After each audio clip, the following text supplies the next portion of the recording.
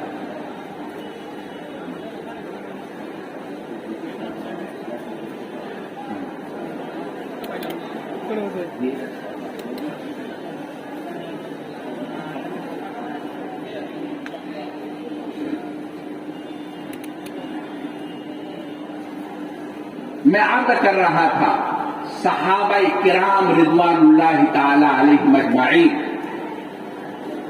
آپ صلی اللہ علیہ وسلم کے ایک ایک طریقے پر عمل کرنے کے لیے سعادت سمجھتے تھے، اور یہ سمجھتے تھے یہ میری زندگی کے لیے باعث برکت ہے، میری زندگی کے لیے سعادت ہے اللہ کے رسول کی سنت پر عمل کرنا، اللہ کے رسول کی سنت کو اپنی زندگی میں اتارنا، یہ صحابہ کرام کا معمول تھا۔ یہی مقصد ہے حدیث کے پڑھنے اور پڑھانے کا۔ آپ علیہ الصلوۃ والسلام کا حال یہ ہے، آپ علیہ الصلوۃ والسلام تمام لوگوں کے ساتھ اچھے برتاؤ کا حکم فرماتے ہیں۔ آپ علیہ الصلوۃ والسلام فرماتے ہیں المسلم من سلم المسلمون من لسانه ویدہ، فرماتے ہیں مسلمان وہ ہے جس کی زبان سے تمام لوگ محفوظ رہیں، کسی کے ہاتھ سے، کسی کی زبان سے، کسی کے اشارے سے، کسی کے فعل سے کسی کو تکلیف نہ پہنچے۔ یہ آپ علیہ الصلوۃ والسلام کا ارشاد ہے، آپ کی سنت ہے، آپ کا طریقہ ہے۔ صحابہ کرام رضوان اللہ تعالی علیہم اجمعین کو آپ علیہ الصلوۃ والسلام نے اسی کی تعلیم دی، تمام لوگوں کو اس بات کی تعلیم دی کہ آپ ان کے ساتھ اچھا سلوک کریں، اچھا برتاؤ کریں۔ فرمایا اگر آپ کا پڑوسی ہے تو پڑوسی کو ہرگز تکلیف نہ پہنچائیں۔ آپ صلی اللہ علیہ وسلم نے فرمایا پڑوسی میں کوئی بھی ہو، ہمارا اپنا بھائی، سگا بھائی، سگے بھائی کے علاوہ دوسرے بھائی، اپنا ہو غیر مسلم ہو، سب کے ساتھ اچھا برتاؤ کرنے کے لیے آپ نے فرمایا۔ اور یہی نہیں، میرے محبوب صلی اللہ علیہ وسلم نے صرف یہی نہیں فرمایا، یہ فرمایا دیکھو اگر کوئی جانور ہے، اگر تم نے جانور کو تکلیف پہنچائی، تمہیں قیامت کے دن اللہ کے سامنے حساب دینا پڑے گا۔ ایک دن ایک اونٹ آپ کے پیروں میں کے سر رکھ دیتا ہے، اور سر رکھ کر کے آپ صلی اللہ علیہ وسلم سے یہ شکایت کرتا ہے میرا مالک مجھے پیٹ بھر کر کھانا نہیں دیتا، اور میری پشت پر بوجھ بہت ڈالتا ہے، جس کی وجہ سے میں پریشان ہوں۔ اللہ کے رسول صلی اللہ علیہ وسلم اونٹ کے مالک کو بلاتے ہیں اور یہ کہتے ہیں تمہارا اونٹ یہ شکایت کر رہا ہے کہ تم کھانا پیٹ بھر نہیں دیتے ہو، اور ان کے اوپر بوجھ زیادہ لاتے ہو، بار برداری زیادہ کرتے ہو، لہذا تمہیں ایسا نہیں کرنا چاہیے۔ آپ علیہ الصلوۃ والسلام نے سمجھایا اور یہ فرمایا قیامت کے دن تم سے تمہارے جانوروں کے بارے میں سوال ہوگا، اگر تم نے جانوروں پر ظلم کیا ہے تو تمہیں اس کے ظلم کا جواب دینا ہوگا۔ میرے بھائیوں، اسلام ایسا جامع مذہب ہے، اپنوں کے ساتھ بھی حسن سلوک کا حکم کرتا ہے، غیروں کے ساتھ بھی حسن سلوک کا حکم کرتا ہے، حتیٰ کہ انسان جانوروں کے ساتھ بہتر کارروائی کا حکم کرتا ہے، بہتر برتاؤ کا حکم کرتا ہے۔ الغرض میں عرض یہ کر رہا تھا، اسلام کے اندر سارے لوگوں کے لیے خوبی ہے، دلچسپی کی چیز ہے۔ اسلام یہ بھی کہتا ہے دیکھو کسی پر ظلم مت کرنا، اگر تم نے کسی پر ظلم کیا، ناانصافی کی ہے، تم دنیا کے اندر کچھ بھی کر سکتے ہو، مگر ایک دن سب کو مرنا ہے، یہ موت آنی ہے، یہ دور ختم ہوگا، اور مرنے کے بعد تمہارے سامنے اللہ کے سامنے حاضری ہوگی اور تمہیں تمہارے ظلم کا بدلہ دینا ہوگا۔ اور فرمایا بطر سادا ہے مظلومہ کے ہنگامے دعا کردن، اجابت در حق بہر استقبال بھی آیت۔ جب مظلوم کی زبان سے آہ نکلتی ہے، مظلوم کی زبان سے آہ نکلتی ہے، وہ سیدھی آہ ڈائریکٹ اللہ کی بارگاہ میں پہنچتی ہے۔ ایک بڑھیا تھی جو فرعون کے محل کے کنارے رہتی تھی اور ان کا گھر جھوپڑا تھا، جھوپڑی میں رہتی تھی۔ فرعون نے عالیشان محل بنایا اور محل بنانے کے بعد جب محل کے معائنے کے لیے گیا تو لوگوں نے بتایا یہ جھوپڑی اچھی نہیں لگتی ہے، آپ اس کو یہاں سے ہٹا دیں، اجاڑ دیں۔ فرعون کو اپنے نشے میں چور تھا، فوراً حکم دیا کہ اس گھر کو اجاڑ دیا جائے۔ وہ ضعیفہ بڑھیا اس وقت گھر میں نہیں تھی، باہر سے جب آئی دیکھا میرا گھر اجڑا ہوا ہے، اس نے اللہ کے سامنے، اپنے پروردگار کے سامنے فریاد کی، اے اللہ تو دیکھ رہا ہے یہ ظالم اپنی حکومت کے نشے میں چور، اس نے میرے گھر کو اجاڑ دیا، اے اللہ تو دیکھ رہا ہے، میں تو نہیں تھی لیکن تو موجود تھا، تو دیکھ رہا تھا، تو نے کیسے برداشت کیا، اس ظلم کو کیسے برداشت کیا۔ اے اللہ میں یہ کہتی ہوں، میں دیکھنا یہ چاہتی ہوں تو اس ظلم کا کیا بدلہ لیتا ہے اور اس ظلم کو کیسے برداشت کر سکتا ہے۔ اس بڑھیا کی آہ بارگاہ تک پہنچی ہے اور پہنچنے کے بعد اللہ تعالیٰ نے اسی وقت اس محل کو زمین بوس کر دیا، وہ زمین میں محل دھس گیا اور ختم ہو گیا۔ حضرت شیخ زکریا رحمت اللہ علیہ نے اس واقعے کو فضائل اعمال میں ذکر کیا ہے۔ میں عرض یہ کر رہا تھا کہ ظالم کے ظلم کو اللہ کبھی برداشت نہیں کر سکتا۔ کوئی بھی آدمی ہو اگر وہ ظلم کرتا ہے اللہ تعالیٰ اس کو اسی دنیا کے اندر سزا دیتے ہیں۔ حدیث کے اندر میرے محبوب صلی اللہ علیہ وسلم نے یہ بھی فرمایا، اگر کوئی آدمی ظلم کرتا ہے، حتیٰ کہ بیٹا اگر ماں پر ظلم کرتا ہے، باپ پر ظلم کرتا ہے، اللہ تعالیٰ اسی بھری دنیا کے اندر بیٹے کو سزا دے گا اور اسی دنیا کے اندر اس کو اس ظلم کا بدلہ چکھنا ہوگا۔ الغرض میں عرض یہ کر رہا تھا، میرے محبوب صلی اللہ علیہ وسلم کی سنت یہ ہے کہ اسلام ایک جامع مذہب ہے۔ اللہ کے رسول صلی اللہ علیہ وسلم نے فرمایا اپنے بھائیوں کے ساتھ حسن سلوک کرو، کوئی بھی ہو۔ اسی طرح سے میرے محبوب صلی اللہ علیہ وسلم نے فرمایا انزل الناس منازلہم، لوگوں کو اس کے مرتبے کے اعتبار سے برتاؤ کرو۔ اگر آپ کے سامنے ڈی ایس پی آ گیا، ایس پی آ گیا، ڈی ایم آ گیا یا کوئی بڑا آ گیا تو آپ اس کا احترام کریں اور اس کے ساتھ اچھا برتاؤ کریں، ان کو عزت دے، سامان دے اور ان کے ساتھ حسن سلوک کا برتاؤ کریں۔ یہ اسلام کی خوبی ہے، میرے محبوب صلی اللہ علیہ وسلم کی تعلیمات ہے۔ میرے محبوب صلی اللہ علیہ وسلم نے اس طرح فرمایا، ہمارے اسلام کے اندر سب کے ساتھ اچھے سلوک کا حکم ہے، اپنوں کے ساتھ، غیروں کے ساتھ، پڑوسیوں کے ساتھ، غیروں کے ساتھ ظلم بالکل روا نہیں ہے اور ظلم کو اسلام جائز نہیں کہتا۔ اللہ تعالیٰ نے یہ حکم دیا ہے اگر تم میرے محبوب کی کسی سنت پر عمل کرو گے انشاءاللہ ثم انشاءاللہ تم اللہ کے محبوب بن جاؤ گے، اللہ کے محبوب بن جاؤ گے، اللہ تعالیٰ کے محبوب بن گئے۔ پھر میرے بھائیوں، جے نگر کے لوگوں، پھر کیا کہنا، پھر تو آپ کامیاب بامراد ہیں اور دنیا میں بھی کامیاب ہیں اور آخرت کے اندر بھی کامیاب ہیں۔ لیکن دوستو یاد رکھیے اللہ تبارک و تعالی کہ یہاں کامیابی اس پر موقوف ہے کہ آپ اپنے محبوب کی سنت کو اپنی زندگی میں اتاریں، اپنی زندگی کے اندر روشنی دیں۔ اگر آپ نے اپنے محبوب کی سنت پر عمل کیا تو آپ کی زندگی کا نور آئے گا، اور اگر آپ نے ایسا نہیں کیا تو آپ کی زندگی اندھیرے میں ہے، آپ کی زندگی کے اندر روشنی نہیں ہے۔ اگر آپ روشن زندگی چاہتے ہیں اپنے محبوب صلی اللہ علیہ وسلم کی سنت پر عمل کرنے کی کوشش کریں۔ یہی قرآن کریم کہتا ہے فاتبعونی یحببکم اللہ۔